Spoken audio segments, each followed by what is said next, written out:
afternoon, everyone, and welcome to the midweek edition of News 3's Now Live at 4. Kind of a autumn kind of day today. Yeah, a little chilly and a little drizzle. Yeah, but it's going to warm back up. Yeah, summer's not done yet. We'll get to the weather in just a minute. But first, here's what's making news on this Wednesday. A resolution is circulating among Wisconsin's school boards calling for Native American mascots to be abolished. It is day 3 of the trial of a semi-truck driver who allegedly crashed into a school bus while under the influence. And fears of a recession and trade concerns sent stocks plunging today. We'll have the latest from Wall Street. Let's take a look outside this afternoon. As Mark was saying, a little bit of everything, but ooh, the flowers are soaking it up. Yeah, it is August. It's the middle of, well, near the end of summer, but it's going to be pleasant tomorrow. Can look forward to that. Dana Fulton is in the backyard weather patio, where it's not raining right now. Thankfully, it's not raining right now. I do got some spots, though, of course, on our Doppler radar that are showing some showers coming on up. A live look at downtown Madison with our Edgewater sky cam. We do have a very cloudy sky. It's really been cloudy for most of the day. Those showers starting to pop up in the last few hours. Looks around parts of Dane County. We're seeing some heavier rainfall. Doesn't look like much lightning, though. It's currently 68 in Madison. I'll take the temperature.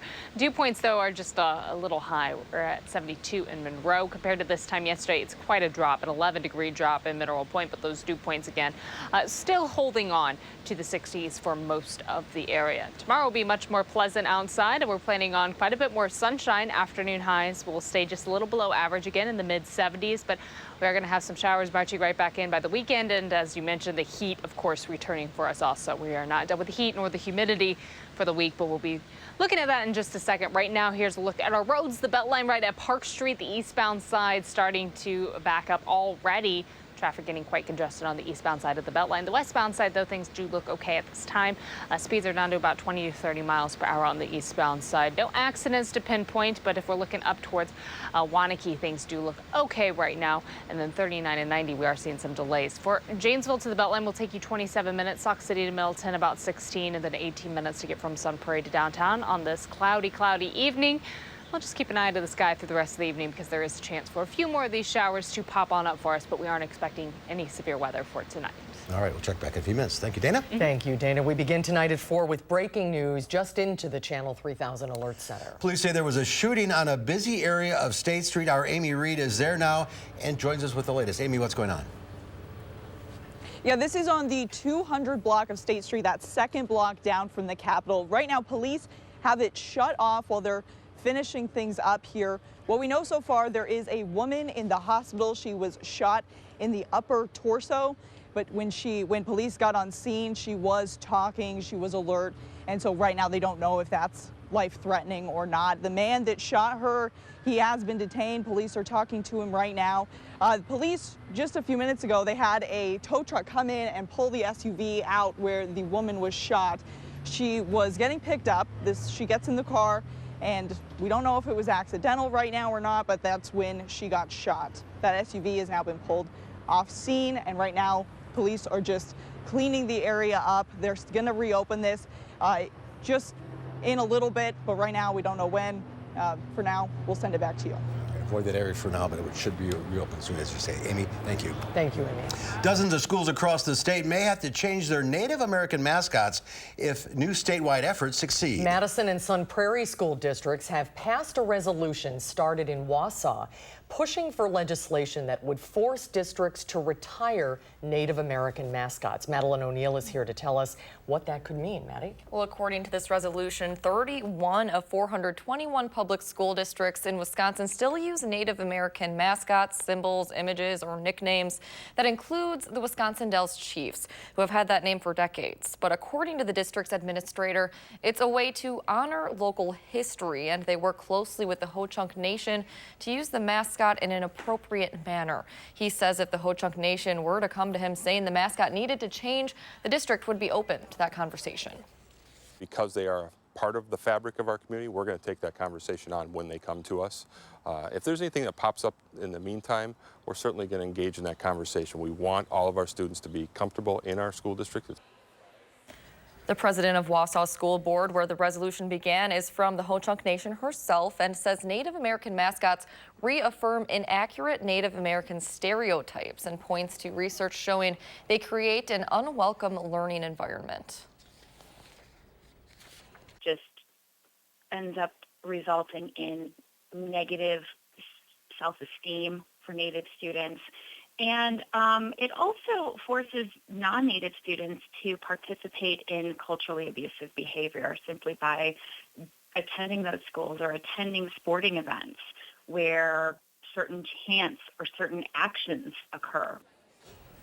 Of course, within the Ho-Chunk Nation, perspectives vary. We spoke with one Wisconsin Dells parent today who says she thinks of the Chiefs as honoring her people.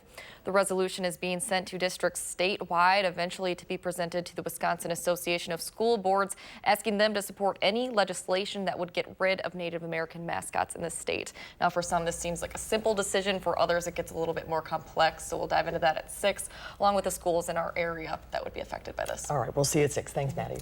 A Madison man has been arrested after trying to break into a home because he wanted to use the phone. Police say 36-year-old Daniel clearly was arrested late last night in the 1800 block of East Washington Avenue for allegedly trying to break into a home. The homeowner told officers he was watching a movie with his wife when he heard a noise on the side of his house. He then found a stranger attempting to get into his house. The homeowner tried to stop Clearly from breaking in while he called police. Clearly told police he was just trying to use a phone to make a call. Stocks were in free fall today after the bond market sounded another warning bell about the economy. CBS's Lisa Mateo reports from the New York Stock Exchange. Investors unloaded stocks on Wednesday. The Dow closed down 800 points. The Nasdaq slipped 242, and the S&P shed 85. Sparking the sell-off, a warning from the bond market. Yields on the 10-year Treasury note fell below the 2-year note for the first time since 2007. Market watchers say that inversion means a recession may be coming. It takes 12 to 18 months for us to see the ramifications of it. So it's too soon to tell what's going to happen at this point. But clearly the activity that we're seeing today could be, or most certainly is, an indicator that a recession might be down the line. The losses come a day after stocks rallied on news President Trump postponed plans for more tariffs on Chinese goods. But concern about the ongoing trade war persists. Yes, you know, the positive headlines were there yesterday, but not strong enough to really hold on to any gains today. President Trump fired off a series of tweets defending his tariffs and bashing the Federal Reserve.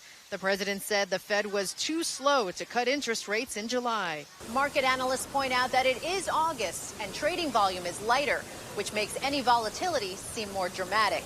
Experts predict that despite the uncertainties, the markets will still see growth. Overall, our economy has gotten stronger.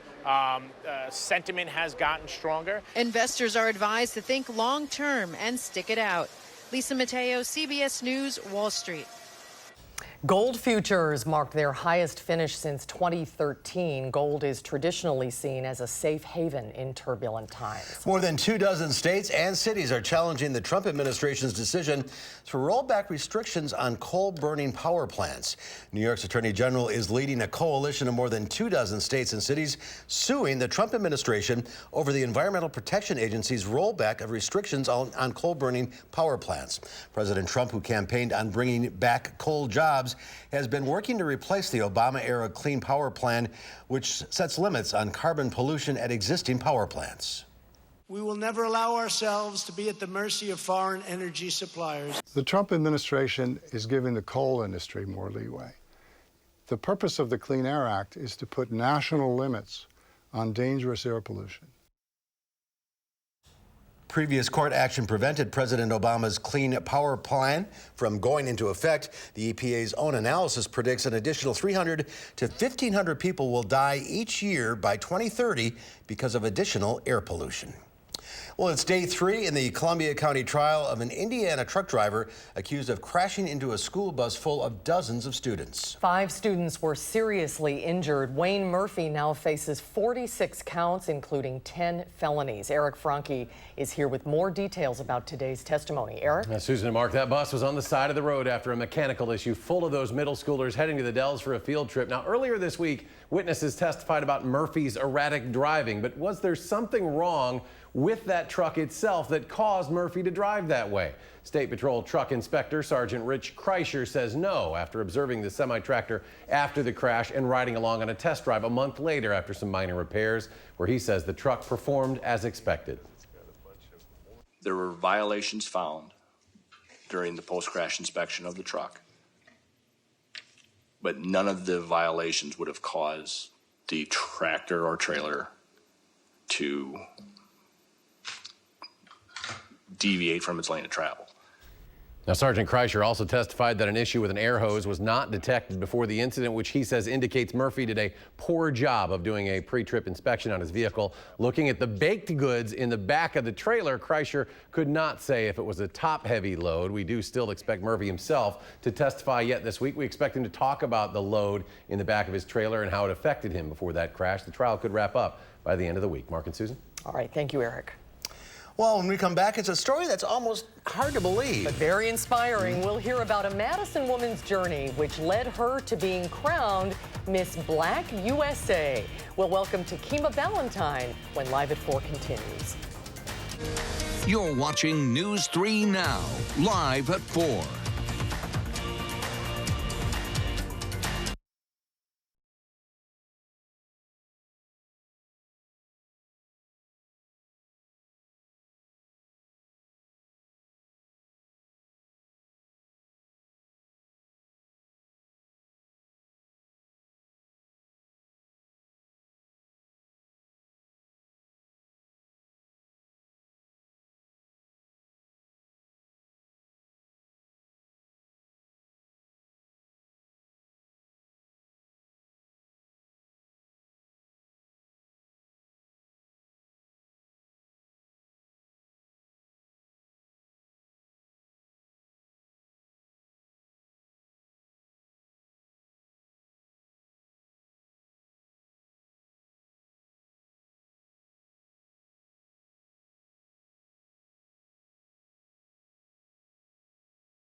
Well, unplugging from the phone and other technology can help people relax. But now plugging into a fully immersive experience may be a new way to get away from it all. Micah Jackson is the creator of a new digital spa in Los Angeles called Escapes.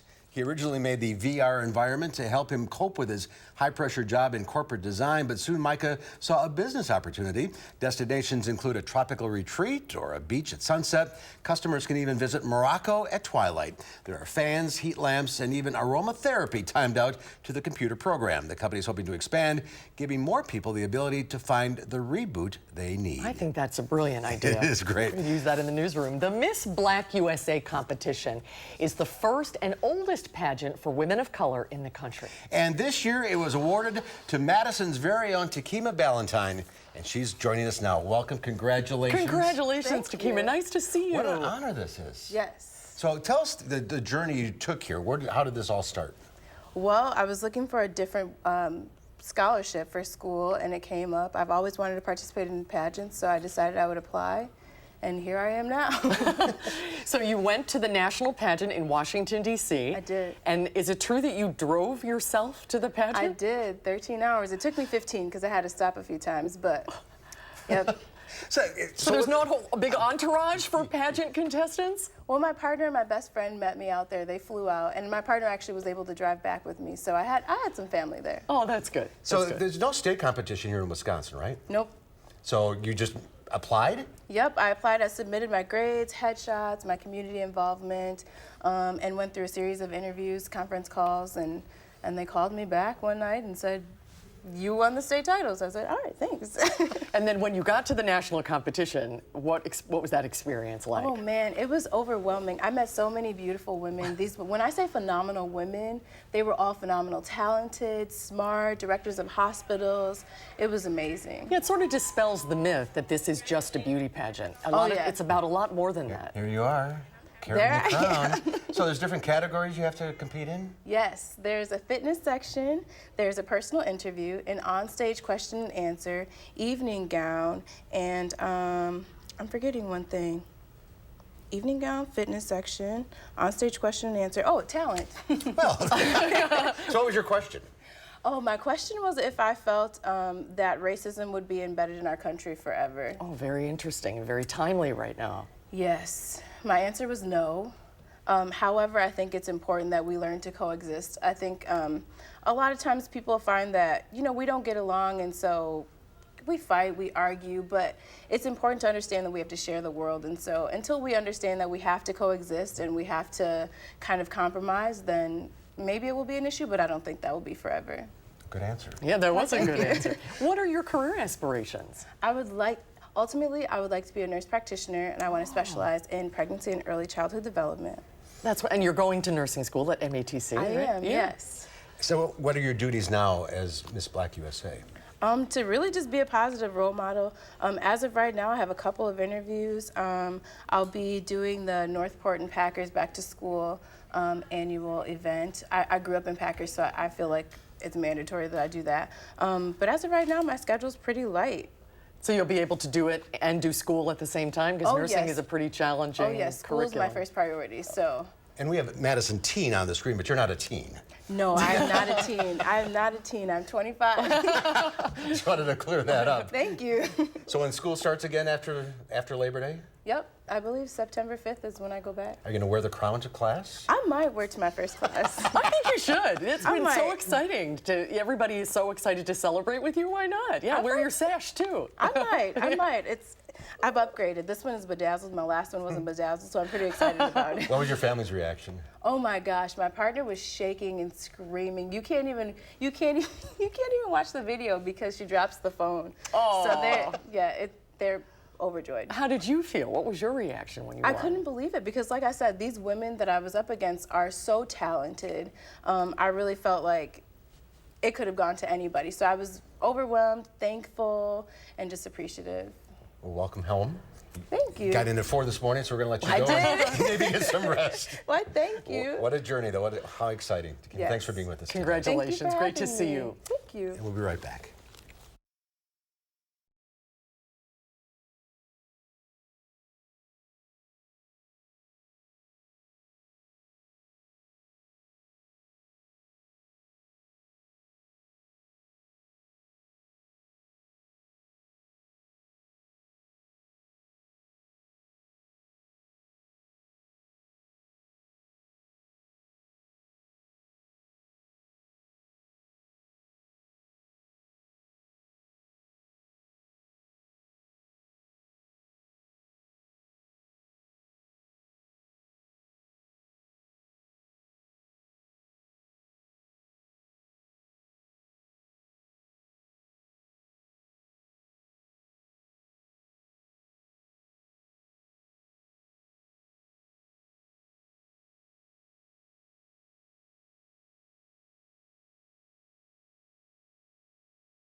Take a look at this. Brad Ryan is taking his grandmother, Joy, on the adventure of a lifetime. It started when Joy expressed regret at not taking more trips during her life. So Brad took her on a trip to the Smoky Mountains. Then he started a GoFundMe page to visit more national parks, and now they are on their way to seeing all 61 of them. They've seen the Grand Canyon, the Everglades, Mount Rushmore, and their adventure is going viral with thousands following Brad's Instagram account. Grandma Joy's road trip, what started as some quality time together, is shaping up to be an experience they'll never forget. Oh, look at her. That is beautiful. That is beautiful. Fantastic. What a great grandson. I love that. The Milwaukee Bucks are holding open tryouts for their dance team. Right, but we'll talk about that in a second, but they're not looking for young talent. Oh, gosh. So then you're out. So, all right, we'll move on then. Overall, last night the dance team held tryouts for their 55 and up Grand Dancers team. The group is known around the world thanks to their viral dance moves.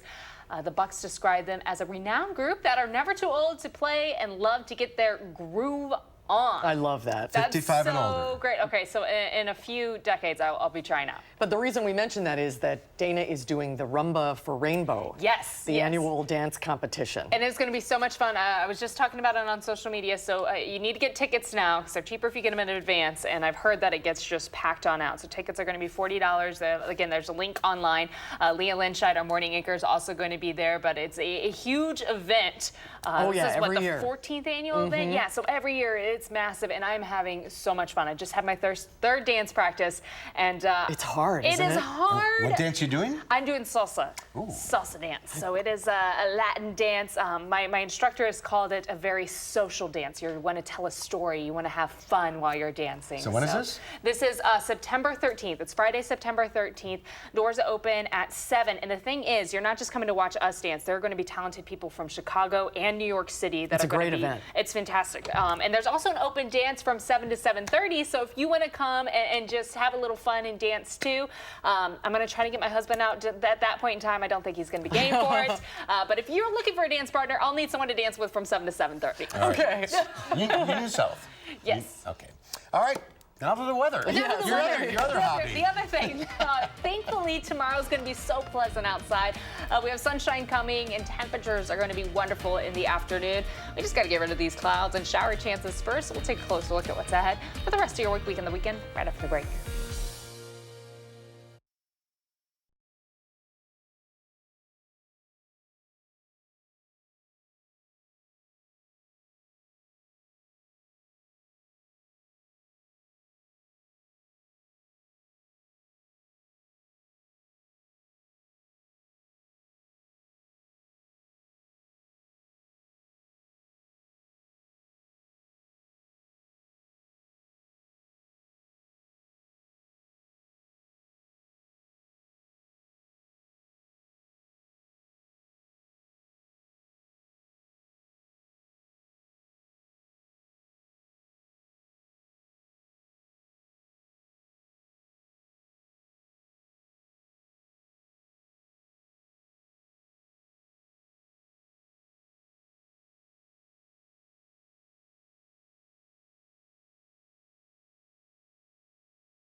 It's been a bit of a dreary day. Now, yesterday, of course, we also had these isolated showers, but that did come along with a little bit of sunshine in the evening, as was spotted in Elk Grove. Some isolated showers, a pretty little rainbow, and some cows staying away from the rain. Of course, this sent in from Tammy Hendricks, again in Elk Grove, Wisconsin.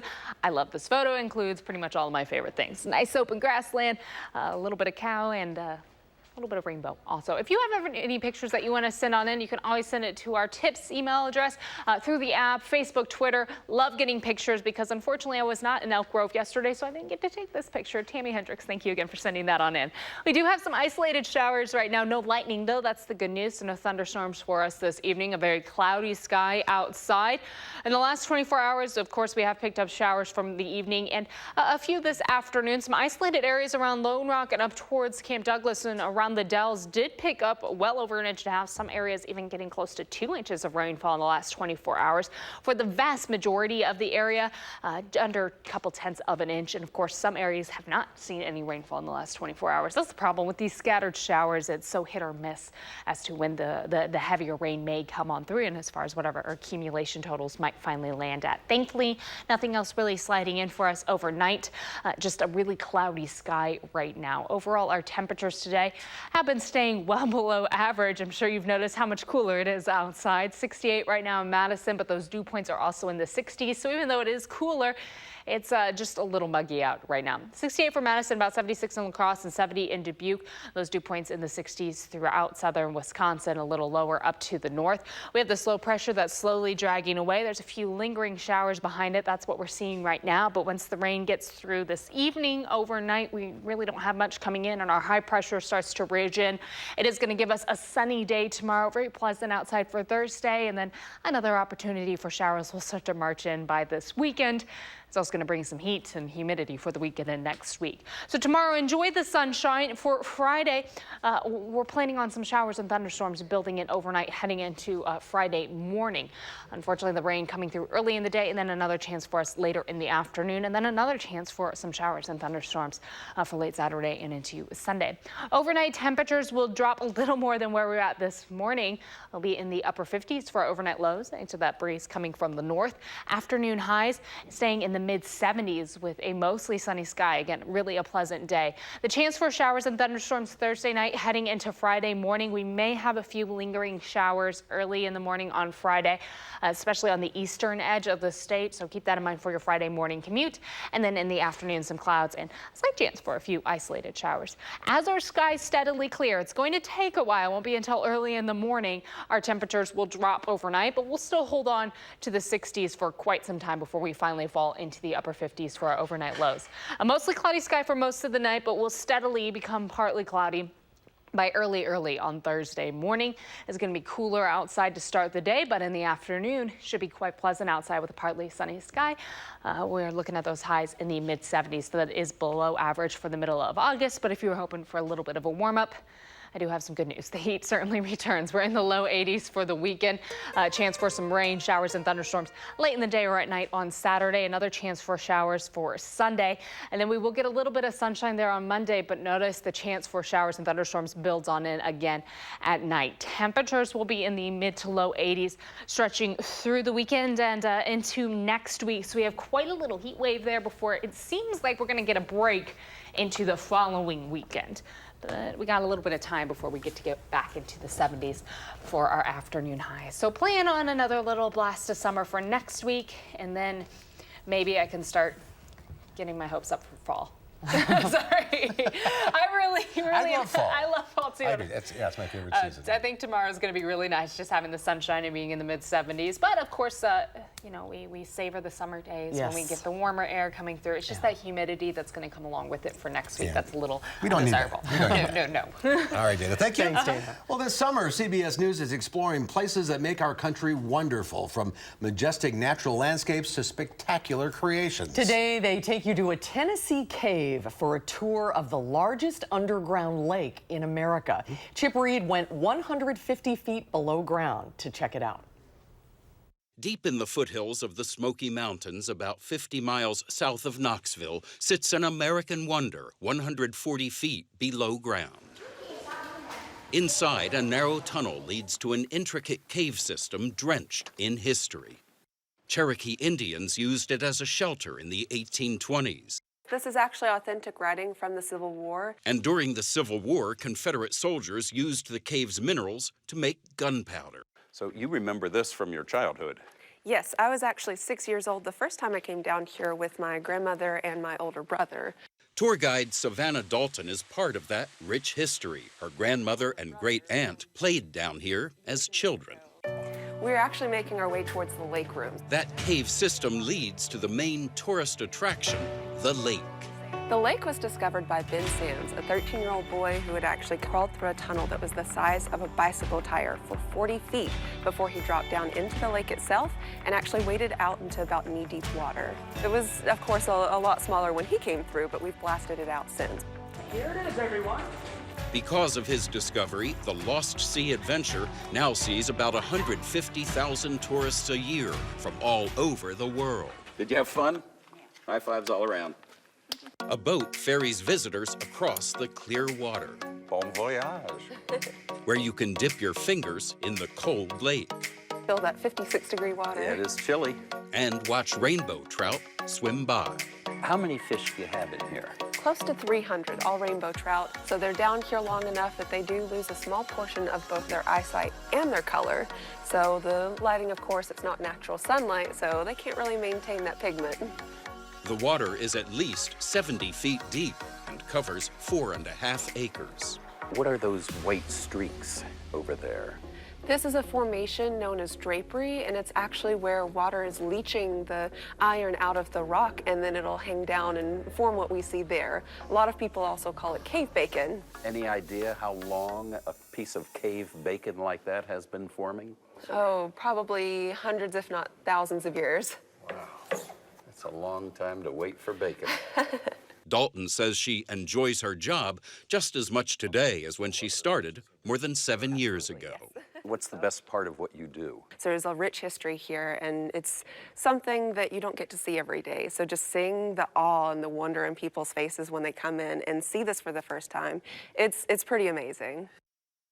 So if you find yourself in the general vicinity of eastern Tennessee, you might want to stop by and check out this American wonder. I'm Chip Reed with my illustrious guide, Savannah Dalton, 140 feet below Sweetwater, Tennessee. I never even heard of that before. Never heard of that before. What a great idea for a series. We're going to see some things that we might have never seen before. Never heard of that. Yeah, that is really neat. Well, still to come at 4, vaping continues to gain popularity with the country's teen population. Also gaining health problems with some vaping teens. Officials are now sounding the alarm about vaping. We'll find out what they're saying when Live at 4 continues.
Here's a live look downtown of the Capitol. Cloudy sky on this Wednesday afternoon. Great day, yep. Yeah. Well, with vaping skyrocketing among teenagers, health officials are now warning about a possible link to severe lung disease. Tom Hansen has more. About 24 cases of suspected severe lung injury linked to vaping have been reported in 3 states in the past month. These symptoms look like common infections, and they just don't get better. Children's Minnesota is treating 4 teens ages 16 to 18. The patients did not respond to antibiotics, and doctors say the patient's lungs sustained some kind of injury, and then the lungs began to fail. Some patients required ventilators. Pneumonia. Pediatric pulmonologist Dr. Ann Griffiths says the vaping epidemic could be causing serious damage. The lungs are struggling to deal with these chemicals that are being inhaled, and the body's way of handling that is to send more and more of the immune system to the lungs to try to get rid of something that it's struggling with. And so all that inflammation is causing injury. The Minnesota Department of Health says patients reported vaping both nicotine and marijuana-based products. We also know that people have been vaping for years, and so why are we seeing some of these injuries now? My biggest fear is how we've been seeing them all along, and we didn't know it because it looks so similar to common diseases. The American Vaping Association says with approximately 10 million adults vaping nicotine each month without major issue, it appears much more likely that the products causing lung damage contain THC or illegal drugs, not nicotine. The CDC says e-cigarettes are not safe for children and teens. Health officials say adults should be aware about the possible dangers of vaping. Tom Hansen, CBS News, New York. And the Minnesota Department of Health says doctors should ask patients who present with pulmonary symptoms about vaping and caution that anyone who vapes and has symptoms should see their doctor. Big problem. Yeah, don't do it, kids. Still to come at 4, it seems like there's a vineyard at every corner these days producing great Wisconsin wines. But one of the pioneers of the small local vineyards is celebrating 30 years of operation. We'll check in with Botham Vineyards near Barneveld when Live at 4 continues.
Right now, the eastbound side of the Beltline is where we're seeing most of the delays, but 39 and 90 south, north of Madison, also seeing some delays right now due to the center lane being blocked. A disabled vehicle there right after the exit to County Highway V. This is, of course, near DeForest. You're seeing delays, significant delays on the southbound side. Speeds down to just a few miles per hour, but it does finally seem to be moving along. It's just going to take you an extra 20 to 25 minutes to get through that area. The eastbound side of the Beltline, again, adding on another 10 to 15 minutes to your drive. Westbound, though, looks actually really great. We don't even have delays around Fish Hatchery Road. Again, near DeForest is that accident or that center lane blockage. Wanakee, right now, we do have some delays from 113 heading on to 19. As far as getting from Verona to the Beltline, it will take you about 6 minutes, only 7 minutes from Oregon to the Beltline, and then 4 minutes to get from Springfield to University Avenue. That's a quick look at traffic. All right, Dana, thank you. This Austrian man managed to break the world record for the longest duration full body contact with ice. 2 hours, 8 minutes, and 47 seconds. The previous record was a mere 1 hour, 53 minutes. The stunt took place in front of Vienna's main train station. He stepped into a box filled with ice cubes up to his shoulders. During the ice bath, his temperature was monitored, and after the 2 hours, he was taken to an ambulance to check out his health. I guess he's okay. How long did he have that smile on his face? I think it's frozen. Yeah, maybe. Well, Botham Vineyards and Winery is marking its 30th anniversary this year. Peter and Sarah Botham planted their first grapevines in 1989 on their 7-acre vineyard south of Barneveld. But for the first time ever, there will be no harvest this year. The most challenging year for Wisconsin agriculture in recent memory. We've done many stories about it this year. Farmers affected all over. Claimed their entire crop, but the Bothams say they will adjust and endure and carry on as they have before. It's kind of like the tidal wave, the perfect storm of bad things that can happen for growing grapes in Wisconsin, honestly. It started with last winter being just way too cold. You know, that period where we had 4 or 5 days of 20 plus below zero weather, that caused all the bud damage, which resulted in basically no crop this summer. That was followed up with a growing season that is just, you can't get a whole lot worse than this. It was cold and wet in the spring. Right. It's been rainy all summer. This is the middle of August, and the high today is going to be in the 60s. This is everything you don't want for growing grapes. So we don't really have a crop this year. We're not actually going to have a harvest this year. There just isn't enough out here to make it worthwhile. That's a result of winter. What should they look like? Well, this first time of all, the year? this cluster should be about the size of my fist. This is a secondary bud cluster, which is really tiny and kind of worthless, honestly. So, and this also, because this has been just a terrible growing season, moisture-wise, it just exhibits problems with fungus and what have you, shriveled berries. And at a certain point in the summer, I guess it was probably June or so when I realized there just wasn't any fruit here. I kind of backed off on Vineyard Care because I just knew it just wasn't going to happen. So I kind of, what do you so do? we resulted. Do you just leave it? You just leave it alone now? No, you can't leave it alone. That's the one downside to having a season where there's no crop. Care and feeding never stop. Doesn't change. Yeah, there's no reward at the end. Well, what will this mean for your business? How devastating a situation is it to lose an entire crop? Yeah, the upside is that last year we had a huge crop. So I have enough, I think, carryover. We're gonna get a little thin at some point, obviously, probably around this time next year we'll be out of things. But because we have some carryover, we're going to be actually in pretty okay shape. And that carryover is made partly of wine that's aging and not ready for release yet. Yeah. We actually could be thinner the year after next, honestly, because that wine, the wine we make next year, will still be aging and maybe not ready for release. People forget oftentimes that bottle of wine starts out with farming. And farming is subject to weather, so.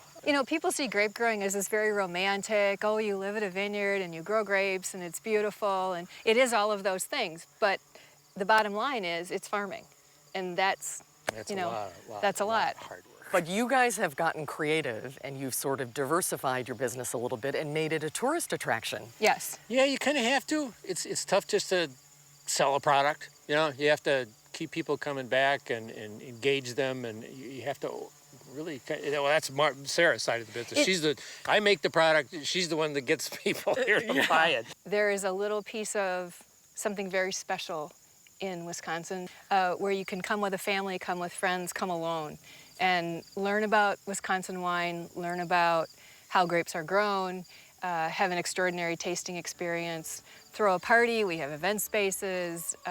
Be part of the story. And be part of the story. And there's a difference between visiting at like an urban winery where you get a wine tasting experience and learn a lot, and visiting a vineyard where you can see the grapes being grown and see the production facility and talk to the guy who makes the wine. And there's a lot of sort of emotional draw to that makes the experience deeper, at least in our opinion.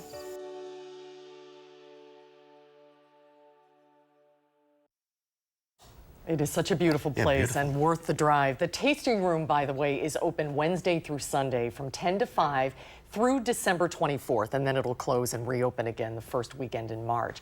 The Vineyard will still host its Uncorked 5K run on September 28th this year. Botham Vineyards, it's just off Highway K, south of Highway 18151. For more information, go to bothamvineyards.com. But this was the worst planting season in 25 years. And yet last year was perfect. Right, see, so, it's you know, farming. and that's farming. And it's a beautiful life, and they love the life, so you take the good with the bad. Yeah, but everybody can, you know, everybody can be part of it and help support them just by going out and enjoying a beautiful bottle of wine. All farmers can sympathize with them. Exactly. All in the It's same been a boat. hard year. All right, speaking of weather, we'll have a recap right after this.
Keep the umbrella handy. Yes, so we do have a few isolated showers possible this evening. Not expecting any strong thunderstorms or severe weather, but as you can see a live look with our Madison Edgewater sky cam, it's very, very cloudy outside, and we do have these spotty showers right now, really along the southern edge of Dane County, moving into Rock and Greene County right now. Again, no lightning, that's the good news.